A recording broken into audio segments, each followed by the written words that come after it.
ঘর্ষণ বল, ঘর্ষণ বল, ফ্রিকশন। মনে রাখবা ঘর্ষণ বল অলওয়েজ নেগেটিভ।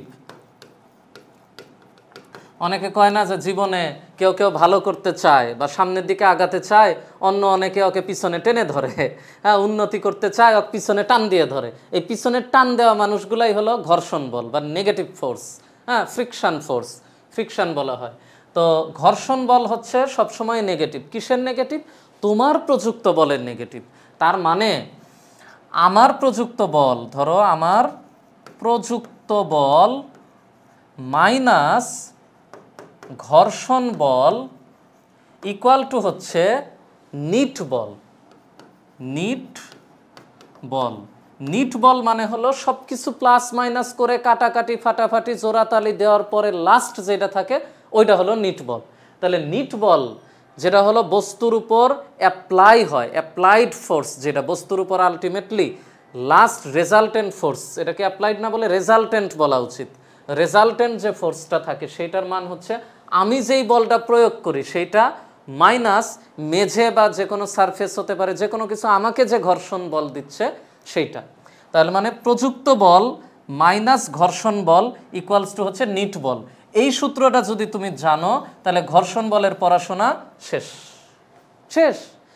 তোমার প্রযুক্ত বল, মনে করো তুমি একটা বস্তুতে ধরো 50 নিউটন বল প্রয়োগ করলা, করার ফলে সেই বস্তুটাতে মেঝে তোমাকে 10 নিউটন ঘর্ষণ বল দিলে ওই বস্তুটা কত নিউটন বলে সামনের দিকে এগিয়ে যাবে। তো তুমি যেই বল দিলা তার থেকে ঘর্ষণ বল বাদ দাও, তাহলে ওই বস্তুর উপর নিট অ্যাপ্লাইড ফোর্স হবে 40 নিউটন। এই নিউটন এই ফোর্সে সে সামনের দিকে যাবে। এই ফোর্সে সামনের দিকে গেলে তার বেগ কত হবে, হ্যান কত হবে, ত্যান কত হবে, এগুলা বের করবা। যেমন এটা যদি এফ হয় ফোর্স, এখানে যদি আমরা এটার সাথে যদি এই এফের সাথে ধরো টাইম দিয়ে গুণ করি, সমান হবে m v minus m u. তারপরে এম এর মান দেওয়া থাকলে ভি ইউ এগুলো দেওয়া থাকলে তুমি আরও কিছু পাবা। এইভাবেই হিসাব নিকাশ করতে হয়। ধরো এই টাইমের মান দেওয়া আছে 40 ইন্টু, ধরো এই ঠেলাঠেলিতে টাইম লাগছে মনে করো যে 20 সেকেন্ড, ইকুয়াল টু ধরো ওই বস্তুর ভর ছিল মনে করো যে মোটামুটি মোটাসোটা একটা বস্তু, ধরো যে 0.2 কেজি ভরের একটা মোটাসোটা বস্তু ছিল। 0.2 কেজি। তাই যদি হয় তাহলে 0.2 ইন্টু ধরো যে এখানে ভি মাইনাস ইউ, ভি বের করবো আর ইউ এর মান ধরো 0 আর কি। হ্যাঁ, বা ইউ বের করবো, ভি এর মান শেষ বেগ 0। তাহলে আমরা এখানে দিতে পারি মাইনাস একটা চিহ্ন দিতে পারি, মাইনাস। আচ্ছা, এটাকে একটু ঠিক করে লিখি।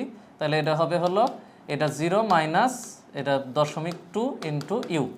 তো এখন ইউ বের করতে পারবো না, 40 দুগুণ 80 সমান মাইনাস 0.2 ইন্টু ইউ। তাহলে ইউ এর মান কত হবে? 80 ভাগ হচ্ছে 0.2 মাইনাস 0.2।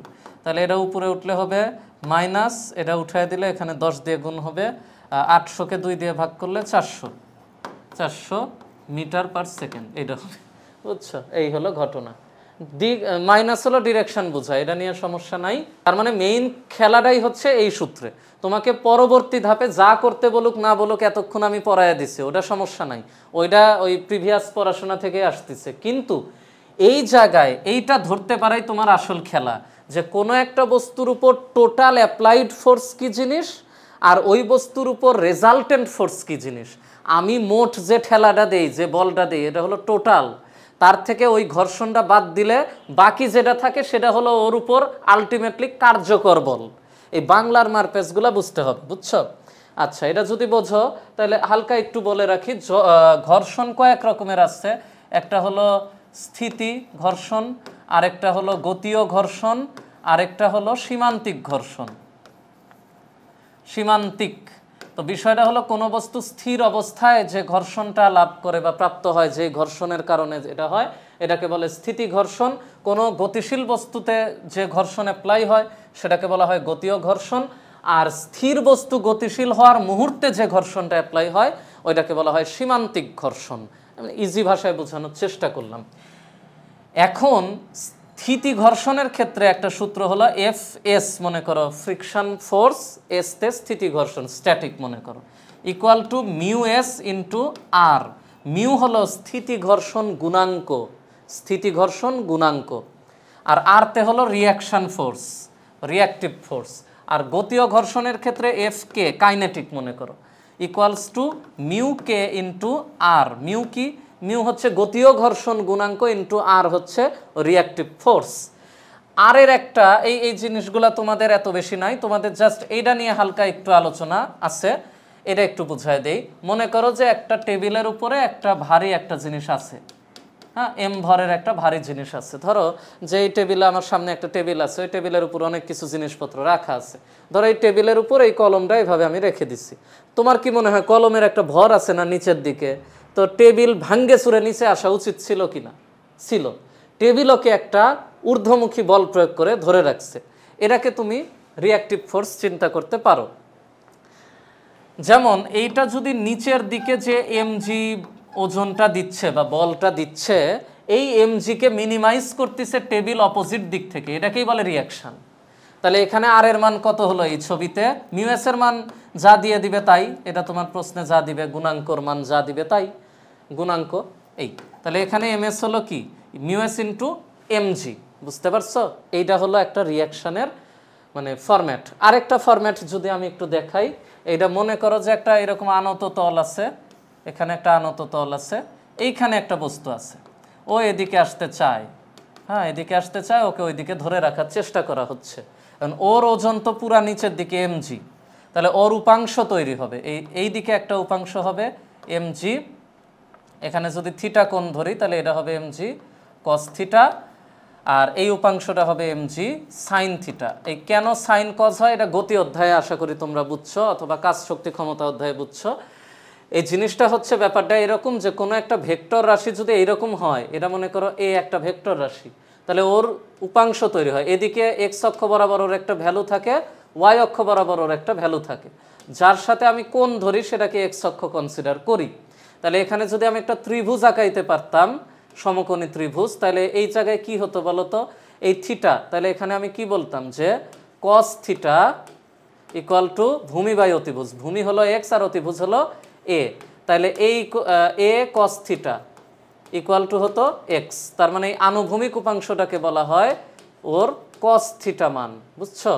এই যে এটা মানে যার সাথে কোণ থাকে, আমি শর্টকাটে শিখিয়ে দিচ্ছি যে যার সাথে কোণ থাকে, কতে কোণ কতে কস, যার সাথে কোণ থাকে তার হয় কস।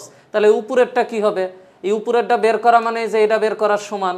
আমরা যদি সাইন থিটা বের করি, দেখো লম্ব বাই অতিভুজ, লম্ব হলো ওয়াই আর অতিভুজ হলো এ, তাহলে ওয়াই ইকুয়াল টু দেখো এ সাইন থিটা। তার মানে এইটা হলো এ সাইন থিটা, এটাও যা এখানেও লেখা যায়, ভেক্টরকে এভাবে লেখা যায়। তাহলে এটা হবে এ সাইন থিটা। বুঝতে পারছো? তো এই জিনিসগুলো হলো ভেক্টরের ঘটনা। আমরা ভেক্টরকে যার সাথে কোণ থাকে তার উপাংশটা হয় কজ উপাংশ, আর যার সাথে কোণ থাকে না সেটা হয় সাইন উপাংশ।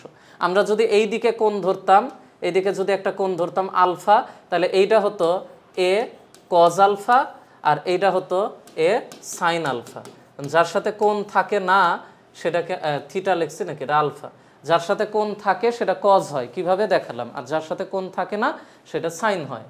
আচ্ছা, এখন এই যে এমজি কস থিটা, এর কারণে কিন্তু এই দেয়াল এটা ভেঙে চুরে এই বস্তুটার ভিতরে ঢুকে যাওয়ার কথা, কিন্তু যায় না। কেন? কারণ এই তলটা ওকে একটা রিয়াকশন দিয়ে রাখছে উপরের দিকে। তাহলে এখানে আর এর মান কি? এমজি কস থিটা না? এই কস থিটাকে মিনিমাইজ করতেছে না, কোণ তো আমি এটার সাথে ধরছি, তাহলে এর এই বরাবর উপাংশ কস থিটা আসবে, হ্যাঁ কস থিটা আসবে। তাইলে আমরা যদি এখন এই মোটামুটি শেষের দিক চলে আসছি, আমরা এখন যদি এইখানে সূত্রটা লিখি, ধরো আমরা এগুলা মুছে দেই, এগুলা মুছে এই ছবির পাশে সূত্রটা লিখি, তাহলে কি হয় দেখো তো? এইখানে এফ এস ইকুয়ালস টু ধরো মিউ এস ইন্টু আর। তো মিউ কি হবে আমি জানি না, মিউ যা হওয়ার তাই হবে, যা প্রশ্নে থাকবে তাই। তাহলে এইটা হচ্ছে মিউ এস থাকলো ইন্টু আর এর মান। এখন আমরা কি আর আগের মতো এমজি লিখবো না? কাকে মিনিমাইজ করছে? এমজি কস থিটাকে মিনিমাইজ করছে, এমজি কস থিটা এইটাকে মিনিমাইজ করছে। বুঝতে পারছো? এই হলো আর, এই হলো আমার আর এর ইতিহাস। আর এর ইতিহাস বুঝছো? এটা হলো আর এর ইতিহাস। এখন এই পাশের এফ এস এরও ইতিহাস হতে পারে। কিভাবে? যেমন বস্তুটা এমজি সাইন থিটাতে নিচে নামতে চায়, আর আমি ওকে একটা ওই পাশ থেকে একটা বল দিয়ে জোর করে ধরে রাখছি, তাহলে আমি এখানে এমন পরিমাণ বল দিব যা এই মানটাকে মিনিমাইজ করবে, তাহলেই তো এখানে স্টাক হয়ে আটকে থাকবে।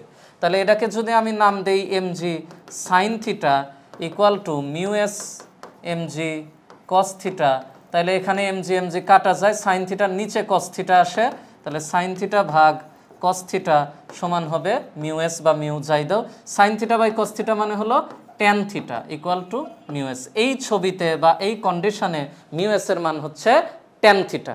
বুঝতে পারছো? এগুলাই হচ্ছে আসলে ঘর্ষণের কাহিনী, যে ও এদিকে নেমে আসতে চায়, আমি এমন একটা বল উল্টা দিকে দিব যাতে একে ধরে রাখতে পারি, তাহলে এর সমপরিমাণ কিছু একটা দিতে হচ্ছে, তাই তো? আবার এ তো ভেঙে যাইতো, ভেঙে নিচে চলে যাওয়ার কথা, কিন্তু একটা রিয়াকশান একে নিচে যাইতে দেয় নাই, তার মানে এই জিনিসটাকে মিনিমাইজ করতেছে হচ্ছে আর এইটাকে মিনিমাইজ করতেছে আমার অপর পাশে অ্যাপ্লাই করা এফএস। বুঝছো? এইভাবে করেও আমরা মিউএস বের করতে পারি। আর পরীক্ষায় যদি মিউএস দিয়ে দেয় এফএস চায় হিসাব করবা, পরীক্ষায় যদি এফএস দিয়ে মিউএস চায় হিসাব করবা, যা চাইবে তাই করবা। বুঝছো? তো মোটামুটি আমরা ঘর্ষণ রিলেটেড পড়াশোনা শেষ করছি, তার মানে আমাদের কিন্তু গল্প শেষ। এখন তোমাদের কাজ হবে আমরা যা যা পড়াইছি এই জিনিসগুলোকে আরও প্র্যাকটিস করা, যে যে হোমওয়ার্ক দিছে সেইগুলো করা। আর ওভারঅল ক্লাস কেমন লাগলো, কোনো সমস্যা আছে কিনা জানাও, আমাদের আই এডুকেশনের পেজে আমাদেরকে নক দিতে পারো। তো এই অধ্যায় এ পর্যন্তই শেষ। সবার জন্য অল দ্য বেস্ট।